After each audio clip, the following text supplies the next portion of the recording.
Hallelujah. आइए हम मेरी भविष्यवाणी की पुस्तक में से आज के वचन को पढ़ते हैं। परमेश्वर को लगातार पुकारते रहें और उस पर भरोसा बनाए रखें। यशायाह 26:3 में लिखा है, जिसका मन तुझ में धीरज धरे हुए है, उसकी तू पूर्ण शांति के साथ रक्षा करता है, क्योंकि वह तुझ पर भरोसा रखता है। मेरे प्रिय, बाइबल बताती है कि अय्यूब एक धर्मी व्यक्ति था, फिर भी उसे शैतान के द्वारा परखा गया था। जब शैतान ने परमेश्वर से कहा कि अय्यूब तेरा बैर इसीलिए मानता है क्योंकि तूने उसे आशीष दी है, अगर तू उसकी आशीष ले लेगा तो वह तेरे मुंह पर तेरा अपमान करेगा। तब परमेश्वर ने शैतान से कहा, जा अय्यूब को छू। और जब शैतान ने उसको दुख देना शुरू कर दिया तो लिखा है कि उसके बच्चे, उसका व्यवसाय और उसका सब कुछ एक ही दिन में खत्म हो गया। परंतु अय्यूब फिर भी परमेश्वर की महिमा करता रहा।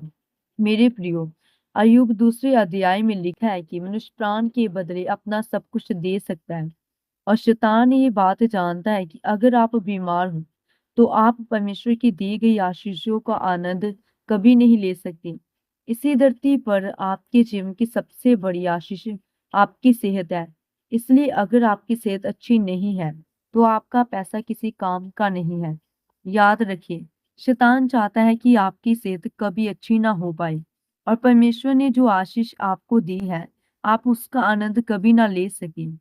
परंतु आपको अपने शरीर का ध्यान इसीलिए रखना है कि इस शरीर से आपको परमेश्वर की महिमा करनी है, उसकी सेवा करनी है, क्योंकि सेवा और महिमा आप तभी कर पाओगे जब आपकी सेहत अच्छी होगी। बाइबल बताती है कि जब अंधे व्यक्ति ने प्रभु यीशु मसीह के जाने की आवाज सुनी तो उसने प्रभु यीशु मसीह को विश्वास के साथ पुकारना शुरू कर दिया कि हे दाऊद की संतान, मुझ पर दया कर। तब लोगों ने उसे चुप कराया, क्योंकि शैतान नहीं चाहता था कि वह चंगा हो। लेकिन उसने चुप होने के बजाय प्रभु को जोर जोर से पुकारना बंद नहीं किया। और जब प्रभु यीशु मसीह ने देखा कि उसने पुकारना बंद नहीं किया है तो उसको अपने पास बुलाया और उसे चंगा किया।